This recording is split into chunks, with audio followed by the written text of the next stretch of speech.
On va prier. Cher Saint-Esprit, merci Seigneur. C'est de toi qu'il s'agit. Nous voulons parler de toi, Jésus. Nous ne voulons pas raconter nos vies, nous ne voulons pas raconter nos expériences. Nous ne voulons pas raconter notre vécu, notre parcours, mais nous voulons parler de toi, Esprit de Dieu. Nous voulons parler de toi, Jésus-Christ de Nazareth. Alors Seigneur, honore ton nom. La Bible déclare, là où deux, trois s'assemblent, à ton nom, tu es là. Nous prions maintenant que ta Seigneurie, que ton règne vienne, Seigneur. Viens nous assister, viens nous inspirer, Seigneur, viens nous parler. Je ramène captive à l'obéissance du Christ toute pensée négative, tout auteur qui peut s'élever ce soir.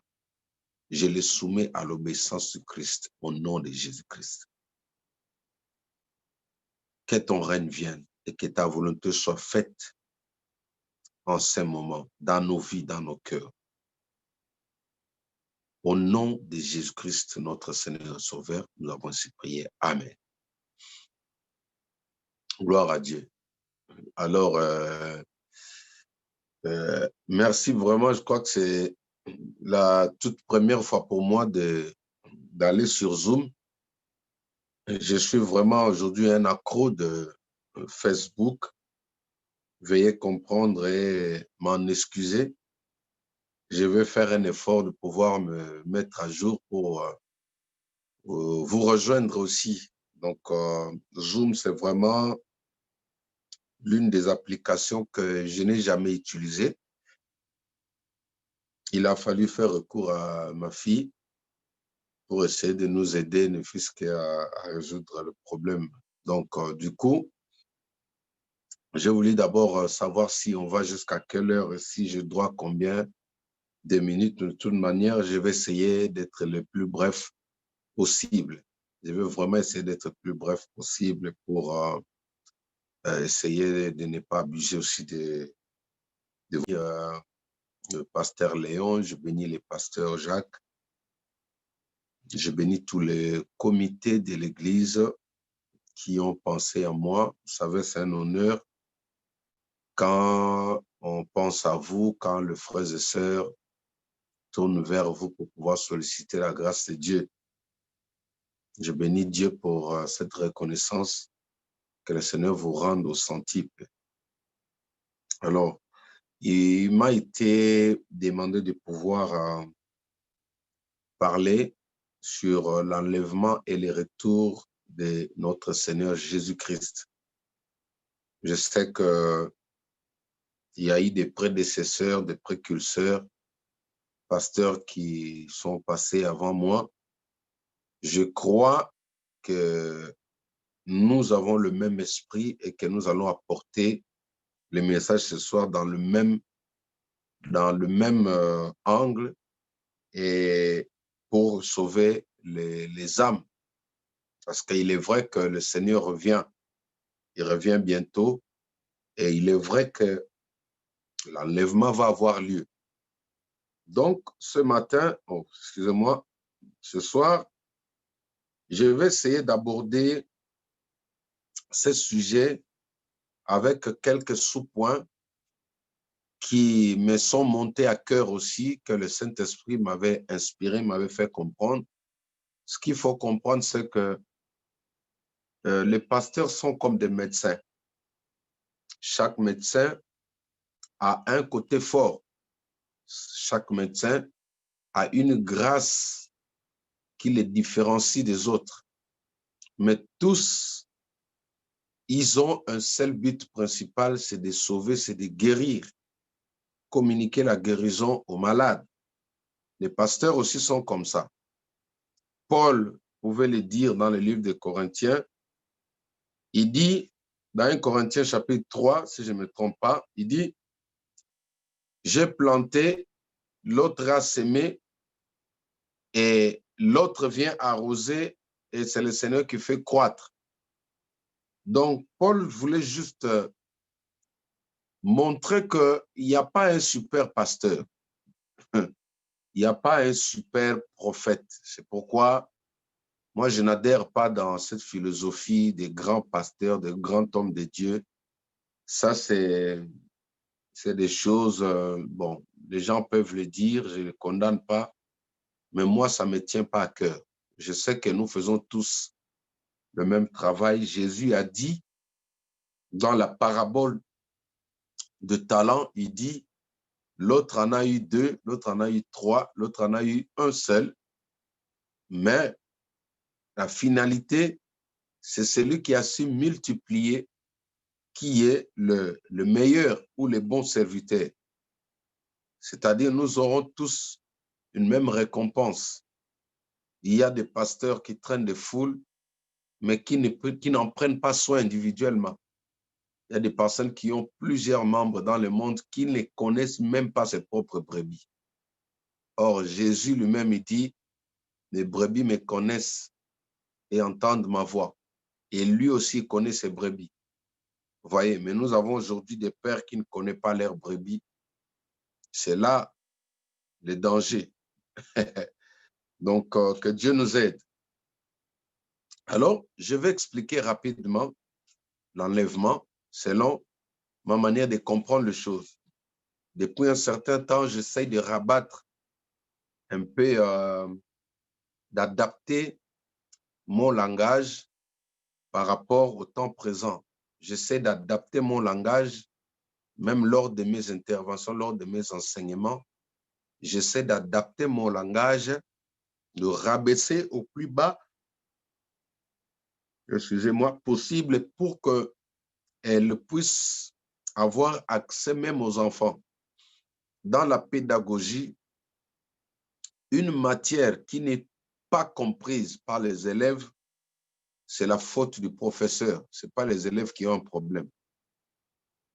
Quand une matière, dans un cours, dans une leçon, tous les enfants ou la moitié de la classe ont que des mauvaises notes, c'est le professeur qui a un problème.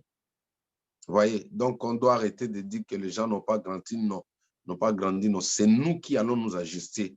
On doit rabattre, ramener notre langage vraiment le plus bas possible pour que les gens puissent comprendre. Alors, ainsi, je vais définir d'abord l'enlèvement. Je vais définir l'enlèvement, c'est quoi? L'enlèvement, c'est le fait de téléporter quelqu'un. L'enlèvement, c'est le fait de prendre une personne sans sa volonté. Voilà, sans sa volonté. De nos jours, quand on parle d'un enlèvement, c'est-à-dire, c'est un acte qui s'applique sans solliciter la volonté ou l'accord de la personne. C'est-à-dire, on le prend, on le ramène quelque part. Souvent, vous le voyez dans le domaine du cinéma, on essaie d'enlever des personnes pour qu'en retour, la personne, c'est-à-dire l'acteur puisse retrouver ou avoir de l'argent auprès de la famille de la victime. Ça s'appelle aussi l'enlèvement. Alors, aujourd'hui, nous ne parlons pas de cet enlèvement-là, l'enlèvement du cinéma, mais nous parlons de l'enlèvement de l'Église. C'est-à-dire, ça va se faire de la même manière que nous voyons dans le monde. Nous, les enfants de Dieu, si nous serons enlevés. Pourquoi j'ai dit être enlevé sans solliciter votre volonté, sans solliciter votre oui, votre non, tout simplement parce que Jésus a dit, il viendra comme un voleur. C'est-à-dire que personne ne sera au courant de l'arrivée du Seigneur. Vous voyez? C'est-à-dire, quand le Seigneur viendra, quand la trompette va sonner, il ne va pas, c'est-à-dire pas 30 minutes, il va avertir les gens pour leur dire, préparez-vous, je vais prendre dans 30 minutes. Non. C'est pourquoi nous sommes appelés à être prêts. Donc, de la même manière que cela arrive, se passe dans le monde, aujourd'hui, le Seigneur aussi viendra comme ça, comme un voleur. Aucun pasteur n'en sera informé. Aucun prophète, ni les anges des cieux ne connaissent pas ce jour-là. Vous voyez? Dieu a caché. Pourquoi? Parce qu'il viendra, c'est sa manière de faire. Alors, ceux-là qui seront prêts c'est ceux qui seront enlevés. Donc, je répète pour dire, l'enlèvement, c'est être enlevé ou prendre quelqu'un de force, l'exporter, l'amener quelque part sans solliciter sa volonté. C'est-à-dire, celui qui vous prend là est plus fort que vous. Il est dominant sur vous. Et nous attendons aujourd'hui l'enlèvement de l'Église. L'Église est appelée à se préparer parce que, comme je répète, Dieu ne va pas venir frapper à ta porte pour te dire, je te prends le soir. Non, l'enlèvement va se faire comme ça. Donc, dans un autre langage, je ne sais pas s'il y a aussi des enfants qui peuvent comprendre parce qu'ils ont toujours besoin. Moi, quand j'enseigne, je dis aux parents, ramenez vos enfants devant les écrans. Moi, je ne prêche pas les papas seulement et les mamans, non. Je prêche aussi les enfants. Et Dieu m'a fait grâce. Dans mon église, j'ai plus des enfants. C'est-à-dire, la moyenne, c'est à partir de 20, à partir de 20 et tu descends. J'ai plus des enfants que les adultes. Ça a été une école difficile, mais j'ai compris aujourd'hui que le Seigneur a fait de moi un bon professeur. Parce que mes enfants, ils comprennent. Quand ils posent des questions, tu vois vraiment que avant je n'avais pas ça. Mais le Saint-Esprit m'a fait grâce. C'est pourquoi il ne faut pas regretter quand Dieu t'envoie les enfants à l'église. Il fait juste télécharger encore une deuxième application dans ta vie. Les enfants aussi ont besoin d'entendre et comprendre ces choses. Alors, pour nos enfants qui regardent souvent le dessin animé, pour comprendre l'enlèvement, c'est quoi? Parce que même nos enfants aussi doivent être enlevés. Alors, l'enlèvement, pour que le bébé puisse comprendre, ça s'appelle la téléportation. Aujourd'hui, scientifiquement parlant, sur le banc dessiné, dessin animé, ils sont en train de nous parler de la téléportation. C'est-à-dire, la personne est là, vous voyez, il y a une sorte de tourbillon qui descend, un champ magnétique se crée à l'intérieur, la personne disparaît dans le présent et il réapparaît dans un futur ou dans un monde quelconque ou dans une autre planète. Voilà. Et ça s'appelle la téléportation, comme je l'ai dit. C'est-à-dire, la personne est ici, il disparaît, il sort dans un endroit quelconque. Dans la Bible, nous avons vu ça aussi avec notre frère, le diacre Philippe. Philippe a souvent été téléporté par le Saint-Esprit pour aller baptiser l'eunuque éthiopien. Il a été téléporté. Le Saint-Esprit l'a pris quelque part, sans solliciter sa volonté. Il l'a mené quelque part, il l'a déposé dans un endroit où il y avait quelqu'un, l'eunuque éthiopien, qui méditait la Bible et qui ne comprenait pas. Il l'a mené là-bas et quand il a trouvé cette personne-là, il a enseigné, il a expliqué, il a baptisé et après là, il a été encore téléporté dans un autre secteur. Donc ça s'appelle l'enlèvement. Les enfants, quand vous regardez les dessins animés, vous voyez ceux qui disparaissent ici, ils sortent d'un côté à l'autre, ils sortent dans une autre planète. C'est ça qu'on appelle l'enlèvement. Et pendant que j'enseigne, si vous avez des suggestions, vous pouvez écrire, peut-être je vais voir ça et je saurai directement vous répondre. Mais j'essaie vraiment de courir derrière la montre. Alors, ça, c'était une définition, une manière d'expliquer l'enlèvement. Parce qu'aujourd'hui, quand on parle de l'enlèvement, les gens ont peur. Quand on parle de l'enlèvement, les gens tremblent.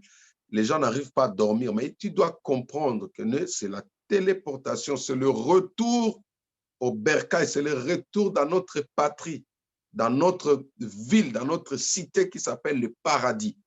Alors, pour solliciter, je vais vous donner pas mal de versets, j'ai beaucoup de versets dans la Bible, je vais définir d'abord. Et le deuxième mot, c'est le retour de Jésus-Christ. Le retour de Jésus-Christ, la Bible dit ceci. Jésus a dit dans Jean chapitre 14, à partir du verset 1er, il dit que votre cœur ne se trouble point. Croyez en moi et croyez en Dieu et croyez en moi. Il y a plusieurs demeures dans la maison de mon Père.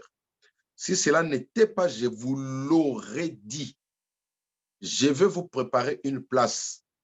Et lorsque je m'en serai allé et que je vous aurai préparé une place, je reviendrai et je vous prendrai avec moi, afin que là où je suis, vous y soyez aussi. Vous voyez que bien des temps passés, le Seigneur Jésus avait déjà prophétisé en ce qui concernait l'enlèvement et en ce qui concernait son retour.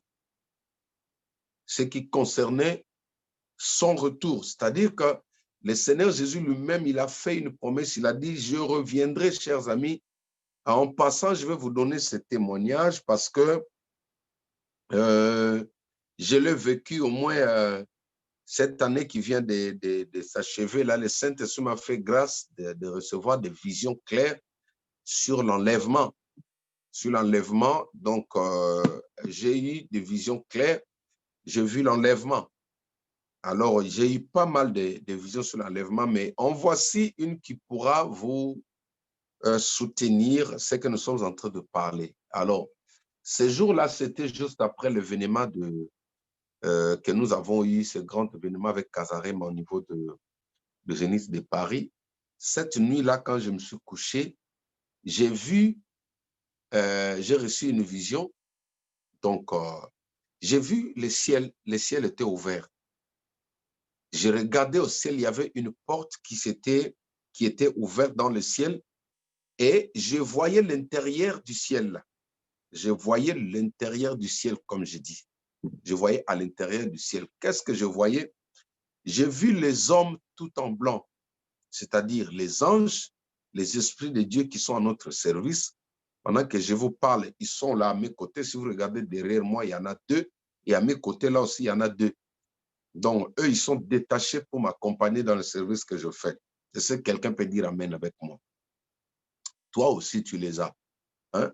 Faut pas dire, ah, pasteur, toi aussi, tu as des anges autour de toi. Tu sais pourquoi?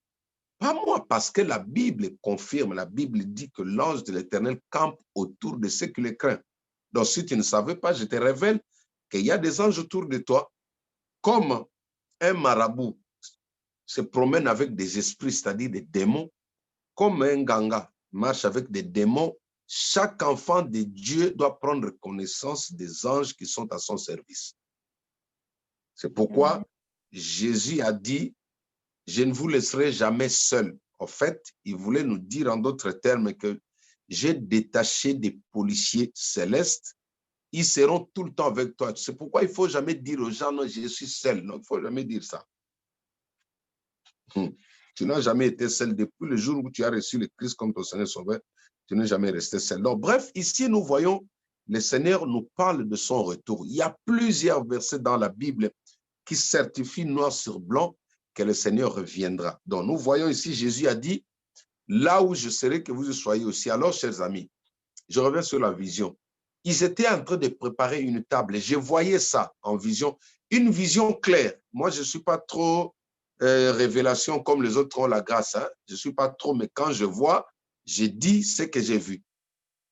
Je voyais, ils ont préparé une table et après quelques temps, j'ai vu la porte du ciel se fermer.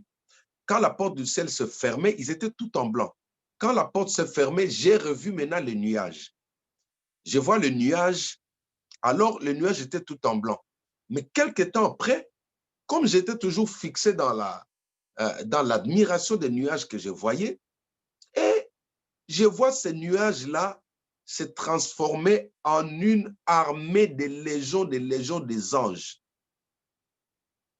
Des milliers des anges qui descendaient sur terre. Ils étaient tous direction terre. Ils n'allaient pas, je ne sais pas où, mais je les ai vus. Ça, c'est, je donne la date exacte. C'est-à-dire, nous avons fait les Zéniths de Paris, je crois, un certain 4, si je n'oublie pas, janvier dernier. Et c'était ce même nuit-là, c'est-à-dire la nuit du 5. C'est là que le Seigneur m'a montré cette vision. Je n'oublie jamais ça. Alors, ils étaient dirigés direction ciel, chers amis. C'est juste pour dire à une personne que la venue du Christ est imminente. L'enlèvement est imminent. Ce n'est pas que le pasteur a manqué de thème. Ce n'est pas que on enseigne pour vous faire peur. Non, au contraire, un enfant de Dieu, non, un enfant, parlons d'un enfant, quand tu apprends que ton papa vient te chercher, tu es toujours content. Un bon enfant. Vous voyez? C'est-à-dire, moi, je n'ai jamais compris si un enfant de Dieu peut avoir peur de l'enlèvement. Tout celui qui a peur de l'enlèvement est suspect. quand tu entends quelqu'un avoir peur, trembler de l'enlèvement, il est suspect, c'est-à-dire il n'est pas encore de nôtre. Et récemment, j'ai reçu encore une vision comme ça. D'ailleurs, la première, je veux parler, la première vision que j'avais eue, l'enlèvement a eu lieu, mais c'est comme si moi, j'avais du mal à monter, les amis. J'ai pleuré, j'ai pleuré, j'ai pleuré. Maintenant, celui qui m'a consolé, c'est celle que je viens d'avoir ici il y a quelques temps, avant la fin de l'année ici. Je me suis vu avec mes enfants, toute ma famille, nous étions là, et il y avait ces champs magnétiques-là, ces tourbillons sous forme de tourbillons qui nous entouraient, et je voyais comment les gens montaient, et moi, j'étais avec mes enfants. Et tout d'un coup, j'ai vu que c'était nous, notre tour aussi, on a commencé à monter. Maintenant, quand on partait, quand on montait, je me suis rendu compte que ma famille biologique n'était pas là. J'ai commencé à pleurer. J'ai dit cette vision à l'église. Si vous regardez sur notre page YouTube, les enseignements sur les 666, j'en ai parlé. J'ai eu c'est-à-dire une tristesse au fond de moi. J'ai dit non. J'ai commencé à penser à tous mes frères, mes cousins, mes soeurs. J'ai dit non, non, non, non, non. Ils ne peuvent pas rester, ne peuvent pas rester. Au moins, j'étais monté avec mes enfants. Vous savez, aujourd'hui, la lutte que nous avons, c'est que, comme la Bible dit que l'homme aura pour ennemi les gens de sa propre maison. Nous sommes en train de traverser ça.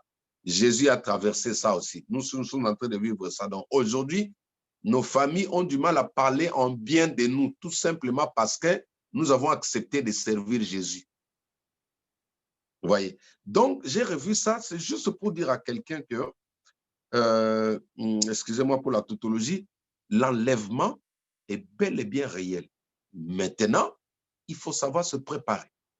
Il faut savoir préparer sa vie, préparer son âme. Ce n'est plus le moment de poser la question, comme il y a l'une de nos filles nées ici en France qui m'a posé la question, elle m'a dit, mais papa, ce sujet, ça fait des années que vous prêchez sur ça, il ne vient toujours pas. J'ai dit oui. Tu sais qu'on peut parler de la grossesse d'un jour. Il y a des grossesses, c'est-à-dire le premier jour, une femme qui connaît bien son corps peut te dire que non, je suis enceinte. Mais quand est-ce que l'enfant va sortir? C'est 9 mois après. Voyez, c'est-à-dire, de la même manière qu'on nous a apporté ce message sur l'enlèvement à une certaine époque, c'est vrai que ça a mis du temps, mais cette époque-là, l'intensité du mal qu'il y a aujourd'hui, dans cette époque-là, il n'y en avait pas. À l'époque, quand on nous a amené le retour de Christ, quand on nous a parlé sur l'enlèvement, mais les gens craignaient Dieu, la vie était normale, les gens respectaient leurs limites, mais aujourd'hui, vous voyez que aujourd'hui nous sommes en train de vivre les Sodome et Gomorrhe. C'est juste pour vous dire que la grossesse est à son terme. La grossesse est à son terme, c'est-à-dire, ils ont parlé de cela le premier jour, le deuxième jour, mais maintenant, nous sommes vraiment à la fin du temps, c'est-à-dire l'enfant va naître. C'est pour dire que le message sur l'enlèvement ne doit pas être un sujet de doute pour vous. Si vous doutez sur cela, moi je prie, répentez-vous parce que vous risquerez de vivre ce que moi je ne veux pas vivre. Je crois que quelqu'un m'entend jusque-là. Amen. Donc là, j'ai essayé d'expliquer sur l'enlèvement, vous donner quelques aperçus. Le retour de Christ est bel et bien réel, et je parle aussi de l'enlèvement comme étant une téléportation. Alors, j'attaque maintenant le vif du sujet ce soir. Donc, nous prenons la Bible, 1 Thessaloniciens chapitre 4 à partir du verset 16. 1 Thessaloniciens chapitre 4 à partir du verset 16. Je vais vraiment parler avec vous, c'est-à-dire, je serai un peu côté enseignement et côté évangélique, c'est-à-dire que je ne vais pas vous expliquer les choses sans pour autant toucher votre cœur. Non. Moi, la cible, c'est le cœur là-bas. Alors, 1 Thessaloniciens chapitre 4, verset 16. Je bénis d'abord tous les éminents hommes de Dieu qui m'ont précédé plutôt. Je crois que par la grâce de Dieu, nous aurons à nous rencontrer. Que Dieu leur bénisse. Car le Seigneur lui-même a un signal donné à la voix d'un archange, et au son de la trompette de Dieu descendra du ciel. Et les morts en Christ ressusciteront premièrement, ensuite nous les vivants qui seront restés, nous serons tous ensemble enlevés avec eux sur des nuées à la rencontre du Seigneur dans les airs. Et ainsi nous serons toujours avec le Seigneur. Consolez-vous donc les uns les autres par ces paroles. Vous voyez, ici, l'apôtre Paul écrit aux Thessaloniques, il dit que c'est une lettre de consolation. Et j'aimerais dire à quelqu'un, console-toi ce soir à travers ce message. C'est une parole de consolation, ce n'est pas une parole de jugement, mais une parole de consolation pour que tu sois stable, pour que tu ne pleures pas, pour que tu ne trembles pas. Je t'apporte un message de consolation. Alors, je vais continuer. Ici, nous voyons notre premier verset ici. La Bible nous montre encore clairement. Qu'est-ce que la Bible nous explique ici? Il nous explique maintenant comment les choses vont procéder. Suivez-moi très bien. Comment les choses vont procéder. Tout à l'heure, quand je vous ai donné la vision, cette vision où cette fois-là, j'étais téléporté, voilà, j'ai été téléporté ou enlevé avec ma famille, ma femme et mes enfants. Je prie que cela soit sur pour toi au nom de Jésus-Christ. Mais nous avons attendu. La Bible dit, nous les vivants, nous devons savoir que nous n'allons pas précéder nos frères et sœurs qui dorment, qui sont morts. Vous voyez? C'est-à-dire, il y a un processus. Dieu travaille dans l'ordre, bien que c'est l'enlèvement, mais il y aura d'abord une catégorie, il y aura d'abord un phénomène qui va se passer à ce même moment-là. D'abord, ce sont les morts en Christ qui entendront sa voix, qui entendront la voix du berger. Quand la Bible dit, mes brebis entendent ma voix et connaissent ma voix. Tous les frères et sœurs, les pasteurs, les évangélistes, les chantres, les adorateurs, qui sont morts, qui sont décédés dans les langages du monde, dans les langages de Dieu, ils dorment. Ce serait le premier privilégié à entendre la voix du Seigneur et à être enlevé. Est-ce que quelqu'un peut dire Amen avec moi? C'est pourquoi tu n'as pas à regretter. C'est pourquoi cette parole est une consolation. Si tu as perdu un frère, tu as perdu un ami dans la foi, tu as perdu une connaissance dans la foi, tu as perdu un pasteur, un évangéliste, quelqu'un que tu aimais beaucoup, comme nous l'avons perdu Alain Molo, tous les tout, ils sont nombreux. Mais je t'informe ce soir que très bientôt, là, nous allons le croiser, nous allons le voir dans les airs. Parce qu'il y a une promesse donnée, Dieu a pensé aussi à eux. Donc, le processus sera comme ça. En première personne qui vont monter pour nous attendre dans les airs, ce seraient les morts en Christ. Alors, ma sœur, par là, je voudrais souligner quelque chose. Il y a des personnes aujourd'hui qui pensent que mourir sans Christ, parce qu'il a fait du bien dans le monde, cela va lui garantir le ciel. Non. Tu peux bien faire des bons actes, poser des bons actes, mais si tu n'es pas mort en Christ, l'enlèvement ne te concerne pas. Tu ne partiras pas au ciel parce que tu as donné l'argent aux pauvres. Non, mais ne partiront au ciel, ne seront enlevés. D'ailleurs, l'enlèvement ne concerne que les enfants de Dieu. Oui, ça ne concerne que les enfants de Dieu. Donc, tous nos frères et sœurs qui sont partis, qui nous ont quittés aussitôt, ils vont sortir dans leur tombe, ils vont monter et ensuite, nous, les vivants, nous serons transformés. C'est-à-dire, les corps que nous avons ici vont nous quitter. C'est les corps célestes. Nous serons habillés. Nous allons prendre le même corps avec les anges. Personne ne peut monter au ciel avec son corps physique. Et d'ici, j'aimerais encore vous notifier quelque chose. Vous devez savoir qu'il y a des gens qui ne mourront pas jusqu'au retour de Jésus-Christ. Il y a des gens qui ne connaîtront pas la mort. Voyez, il y a des personnes qui ne connaîtront pas la mort. C'est pourquoi si toi tu es enfant de Dieu, ne fais pas comme Samson. Ne fais pas comme Samson.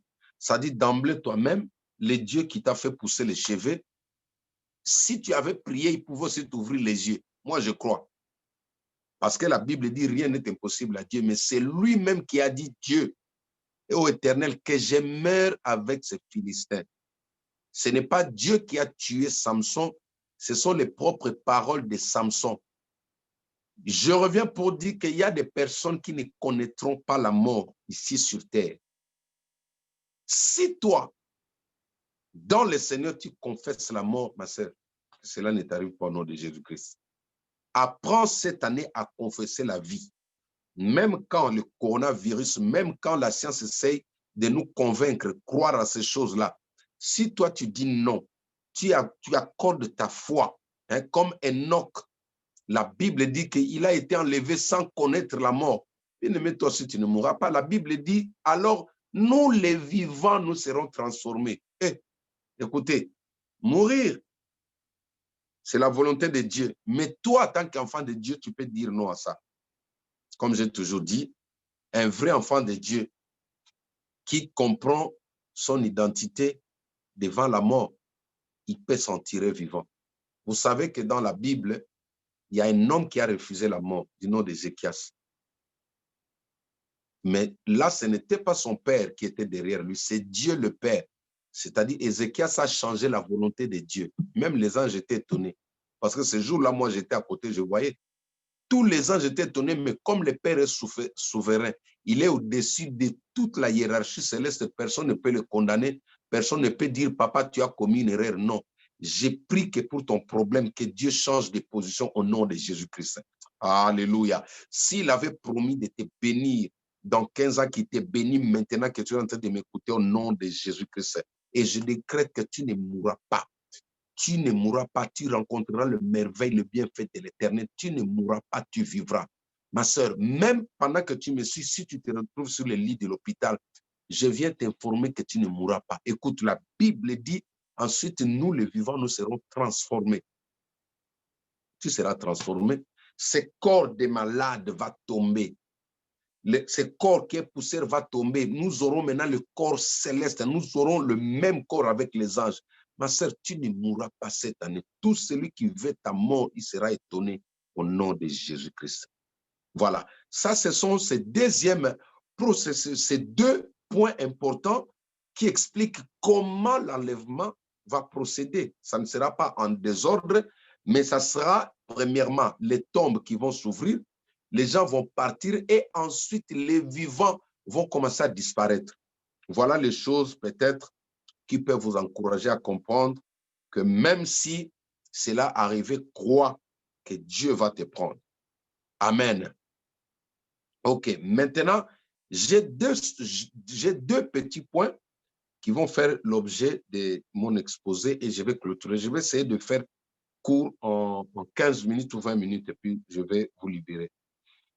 Alors, la première des choses, écrivez, la première des choses que tu dois noter en ce qui concerne le retour, non, l'enlèvement et le retour de Jésus-Christ aujourd'hui, parce que cela est très capital, les amis. On a aujourd'hui un fléau des prophètes, on a aujourd'hui un fléau des pasteurs. La Bible, Paul a dit qu'il n'y ait pas parmi vous beaucoup des enseignants, qu'il n'y ait pas beaucoup de prêcheurs de la Bible. Le grand problème, la maladie de l'Église, c'est ça. Tout le monde pense que prêcher, c'est prendre la Bible, lire, avoir un bon français, avoir de l'éloquence. Même Paul, qui était docteur savant, il n'a pas fait attention à l'éloquence. Il a dit, ma prédication ne se base pas sur des discours persuasifs. De la science, ce n'est pas ça. Alors, plus nous avons des pasteurs, des prédicateurs, ça complique maintenant les gens. Je vais vous donner deux vérités pour que vous puissiez comprendre brièvement. Première vérité, c'est quoi? Sur l'enlèvement et le retour de Christ. Parce qu'actuellement, on doit parler de l'actualité. L'actualité, les gens sont en train de nous montrer beaucoup de choses sur les 666, ce qui va arriver. Alors, prenez ces deux points. Notez. Point A, c'est quoi? C'est que le diable est limité. Je dis bien le diable est limité par rapport à ton âme. Le diable est limité par rapport à ton âme. Je répète, le diable est limité par rapport à ton âme. Je parle de l'enlèvement et du retour de Christ. Quand on parle du retour de Christ, on ne peut pas s'en passer de l'antéchrist qui est l'ennemi, celui qui essaye aujourd'hui de dérouter, de dévier les gens. Vous voyez? Alors, la Bible dit ceci. Galates chapitre 6, verset 17. Galates chapitre 6, verset 17. Le point A, c'est quoi? Le diable est limité par rapport à ton âme. Je vais te démontrer que même l'antéchrist qui fait l'objet des discours, des enseignements aujourd'hui, il n'a pas le pouvoir sur ta vie. Il n'a pas le pouvoir sur ta vie. Lisons d'abord la parole de Dieu. Galates chapitre 6, verset 17. Que personne désormais ne me fasse de la peine, car je porte sur mon corps le marque de Jésus. Ici, c'est l'apôtre Paul qui écrit aux Galates. Il explique une vérité, une certitude, une réalité, un fait réel. Il dit que personne ne me fasse de la peine, car je porte sur mon corps le marque de Jésus-Christ. Paul, après avoir connu des problèmes par rapport à l'évangile, par rapport au message qu'il a porté, par rapport à l'évangélisation, il a été frappé, il a été torturé. Mais regardez quelque chose, il dit que personne désormais ne me fasse de la peine, que personne ne me juge, que personne n'essaie de me persuader. Au fait, la joie de Paul, c'était quoi? Tout ce qu'il a reçu là, c'était un honneur pour lui. Parce que ça l'identifiait, ça montrait que c'était un vrai enfant de Dieu, un vrai homme de Dieu. Laisse-moi te dire, mon frère, ma soeur, en ce temps ici, tous les vrais hommes de Dieu, tu vas les reconnaître par des choses comme ça. Ils ont des marques. Parce qu'il a prêché la vérité, les gens sont en train de les sanctionner. C'est une marque. Parce qu'il craint Dieu, on est en train de l'insulter. Parce qu'il respecte la parole de Dieu, les gens ne l'aiment pas. Ça fait partie des marques. Mais c'est juste pour vous dire, quand l'apôtre Paul dit que personne ne me fasse la peine, donc il s'adresse même au diable, à Satan. Cela veut dire que je ne t'appartiens pas. Tu n'as aucun pouvoir sur mon âme. Tu n'as aucun pouvoir sur ma destinée. Tu n'as aucun pouvoir sur mon futur. Pourquoi? Parce que j'appartiens à quelqu'un. Mon frère, ma soeur, est-ce que tu sais que tu appartiens à quelqu'un? Est-ce qu'au moins on t'a dit que tu appartenais à quelqu'un? Et quand tu appartiens à une autre personne, tu portes son identité. Personne n'a le droit de venir porter la main sur toi. Aujourd'hui, on ne parle que de l'antéchrist. Des prophètes, tu vois, quand la personne explique la Bible, il prend un verset, il sort du contexte, il dit des choses, tu te demandes, mais il sort d'où des personnes en question? Hein? Il exprime des choses, déjà l'antéchrist est là, déjà l'antéchrist est là, déjà le vaccin est là. Le vaccin, on dit que le vaccin, c'est les 666. Les vaccins, les amis, soyons calmes, les enfants de Dieu.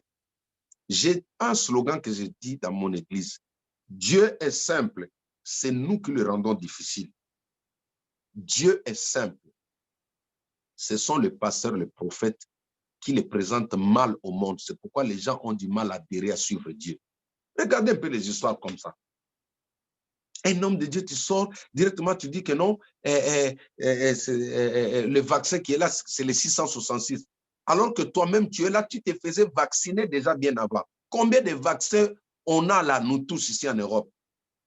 Chaque épidémie qui sort, il y a un vaccin qui se suit. Mais pourquoi? Parce que les gens ne savent pas que la Bible est là. Il y a une promesse. Quand quelqu'un appartient à Christ, le diable est limité sur sa vie. Quand une personne porte l'identité de Jésus-Christ, il devient un danger pour le diable. Je vais vous donner des versets. Restez calme.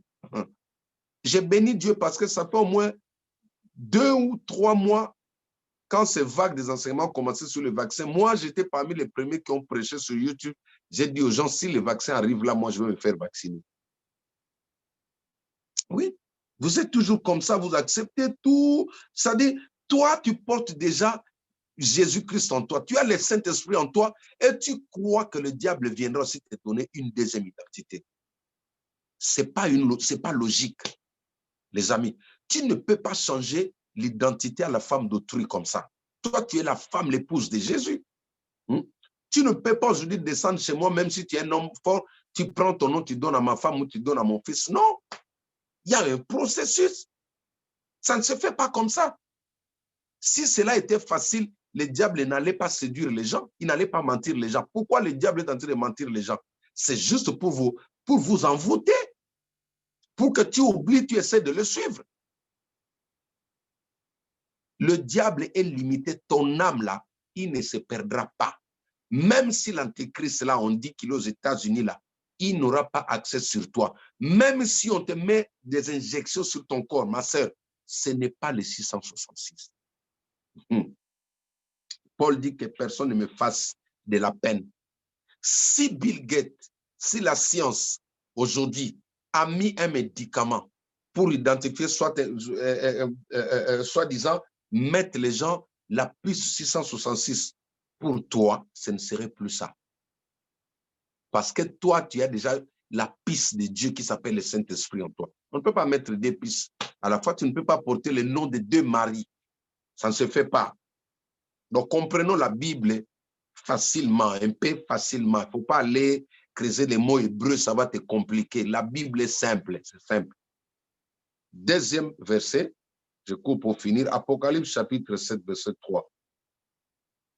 Et il dit, ne faites point le mal à la terre, ni à la mer, ni aux arbres, jusqu'à ce que nous ayons marqué du sceau le front des serviteurs de Dieu. Voyez, chers amis, le diable est limité.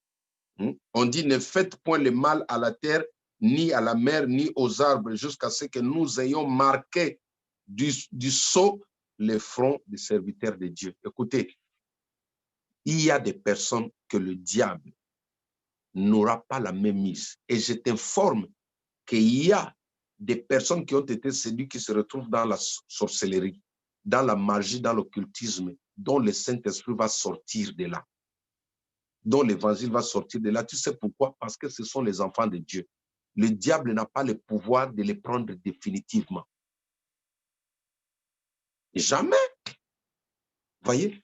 On a entendu des prophéties, Ces derniers temps, on nous dit que non, en Europe déjà, même certains disent que non, il faut que tous ceux qui sont en Europe puissent rentrer en Afrique, comme si ceux qui sont en Afrique sont à l'abri. Les jours où le diable, l'antéchrist, va paraître sur la terre, nous ne serons plus là. Il va contrôler tous les coins du monde. Tous les coins du monde. Personne ne sera à l'abri. Sarkozy l'a dit, personne ne va échapper de cela. Quand tu dis aux gens, rentrez en Afrique, on t'a dit que l'Afrique, c'est un bouclier de protection. C'est pas ça. Donc, le diable le diable est limité sur ton âme. Alors, dernier exemple, c'est juste dans le livre de Job, pour vous donner un exemple pour que vous compreniez mieux. Les amis, un vrai enfant de Dieu dans Job chapitre 1er, à partir du verset 1er jusqu'au verset 5. La Bible dit que Job était intègre. Et un jour, le Fils de Dieu était réuni, le diable se présenta pour accuser Job et Dieu lui dit, bref, vas-y, tu vas toucher, c'est bien, mais lui ne porte pas la main sur lui, sur son âme. Vous voyez? C'est-à-dire, toi, tu n'as pas été appelé pour te perdre, tu ne te perdras jamais. Ma sœur, même si tu es vacciné, même si tu es vacciné, le vaccin là ne va pas t'amener en enfer. Pour que les gens deviennent les adeptes, deviennent les enfants du diable, il y a aussi une loi. Il y a aussi une loi pour que quelqu'un devienne définitivement enfant du diable pour rater l'enlèvement, parce que ce sont les enfants du diable qui vont rater, et aussi les chrétiens qui sont dans les péchés qui vont rester.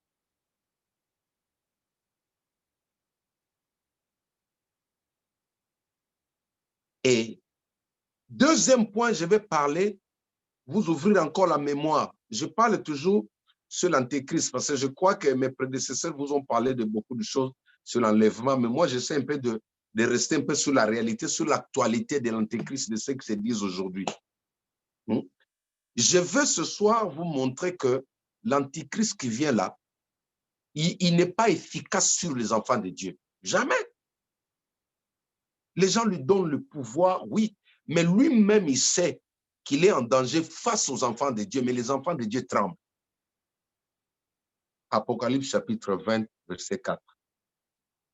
Et je vis des trônes, suivez bien, et je vis des trônes et ceux qui s'y assirent fit donner le pouvoir de juger. Et je vis les âmes de ceux qui avaient été décapités à cause du témoignage de Jésus et à cause de la parole de Dieu.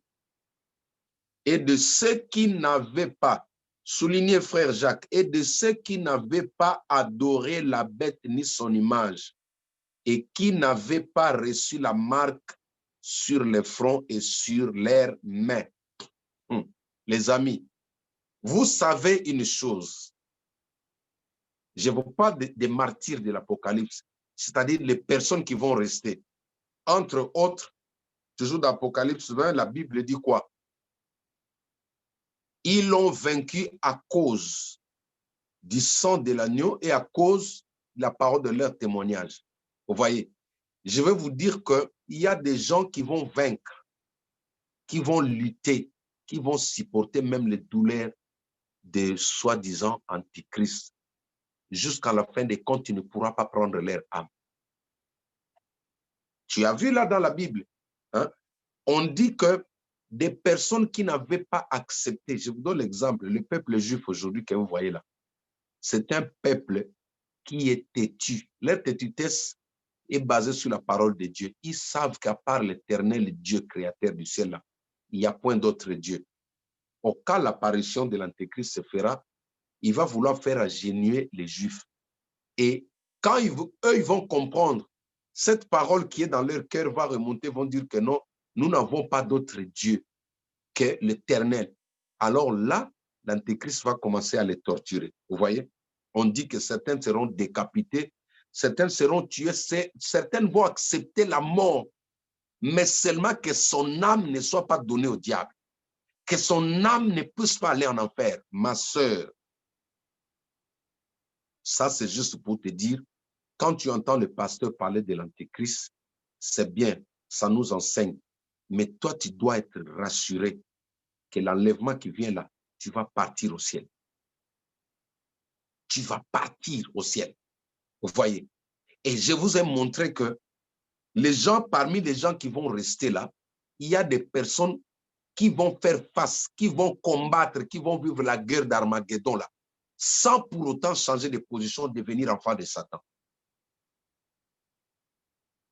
Les amis, au jour d'aujourd'hui, il y a quelque chose qui fait peur à l'ennemi. Il y a quelque chose qui fait peur à l'ennemi, c'est la présence de l'Église.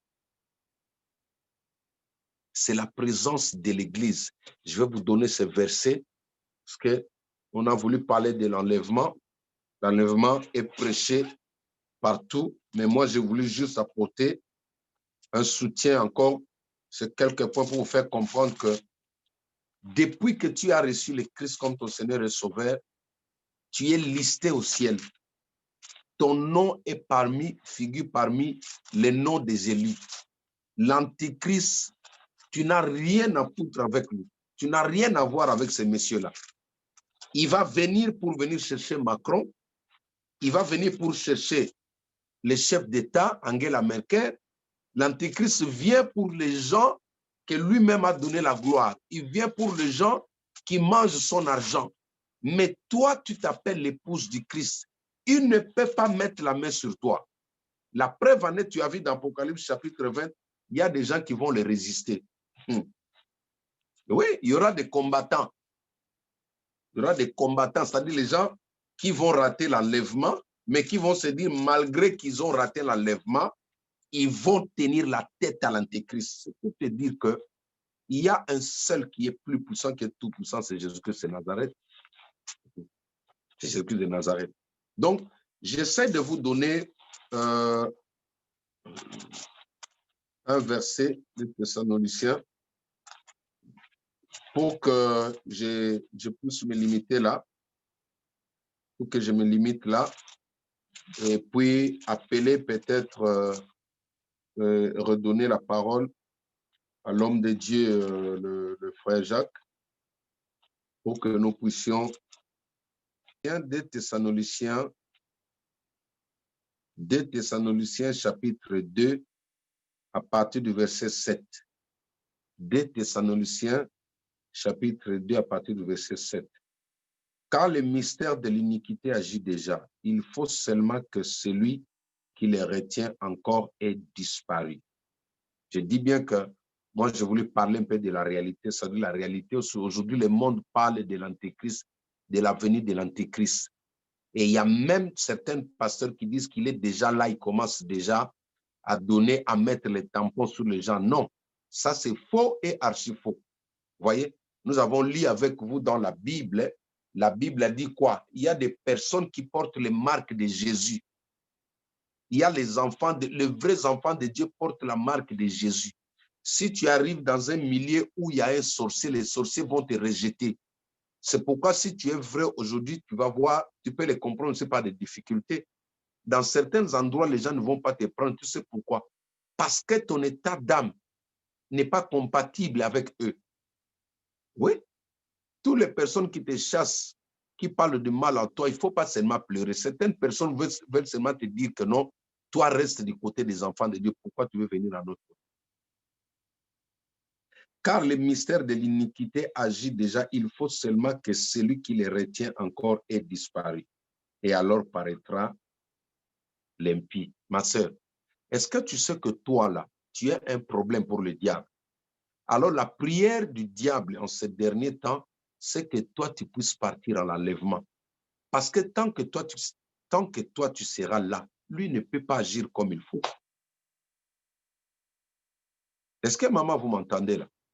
Hein? Donnez-moi ne fût-ce qu'un amen, je sens que vous êtes là. Amen. Amen, amen. Je suis à la fin de mon message.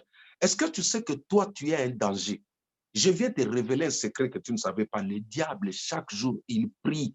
Seigneur, prends tes gars, moi je dois travailler, prends tes gars. C'est-à-dire, toi, tu es là, toi et moi là. On fait barrage, on constitue une digue. Il ne peut pas venir. La Bible dit, il faut que celui qui les retient ait disparu.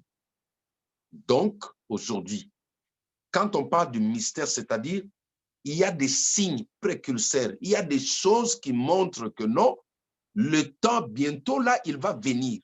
Mais tant que toi et moi, nous sommes encore sur terre, le Saint-Esprit qui est en toi là, hein, la vraie puce que toi tu as, c'est le Saint-Esprit, ce n'est pas ce qu'on va t'injecter là. Et d'ailleurs, parlant de puce, parce qu'il y a eu un frère qui m'a posé la question, je l'ai juste posé la question.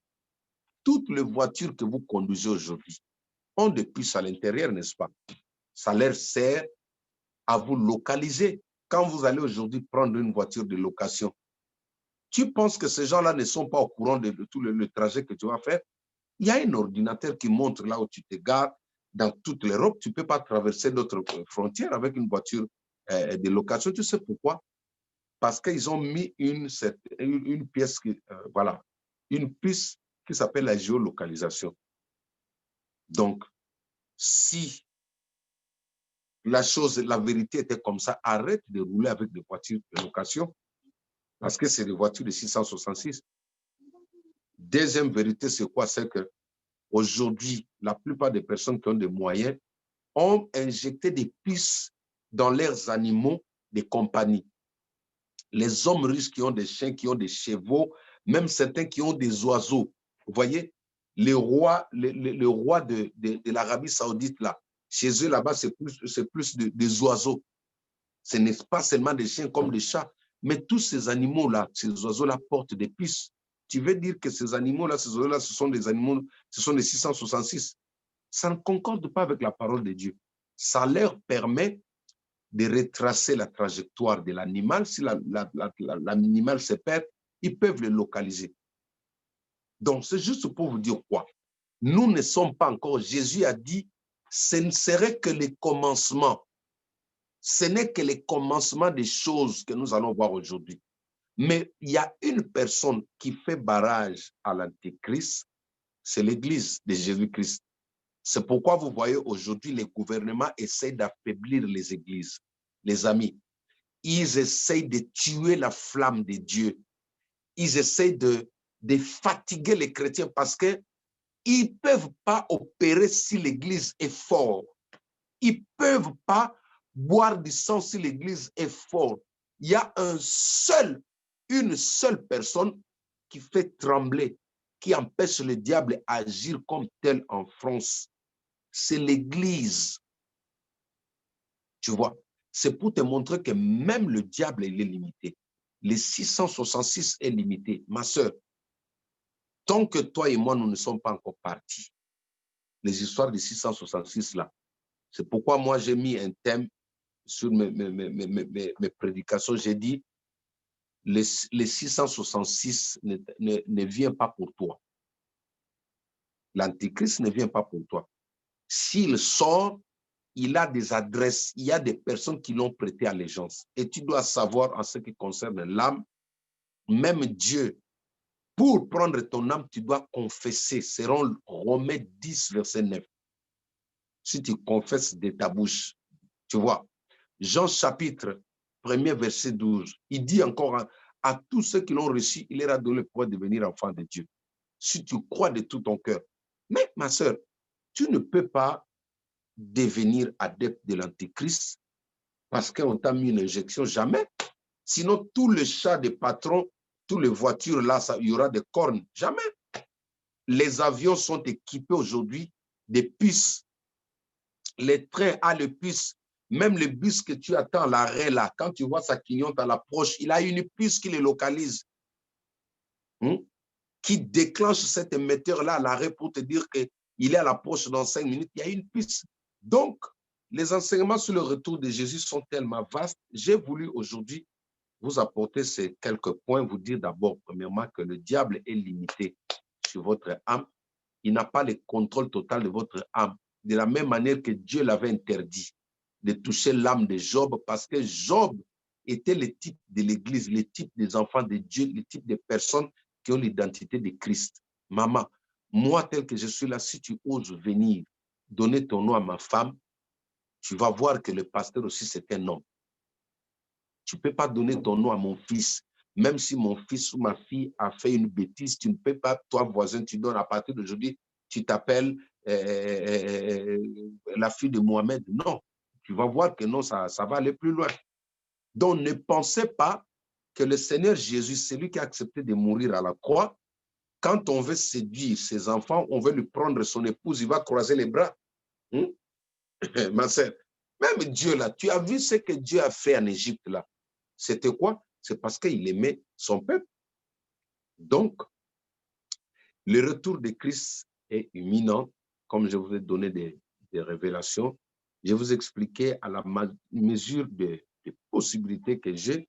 Moi, l'objectif, ce n'est pas d'étaler toute la connaissance pour vous impressionner, mais de vous dire des choses qui vont rester dans votre vie. Même ce qu'on nous donne là, le vaccin là, ce n'est pas les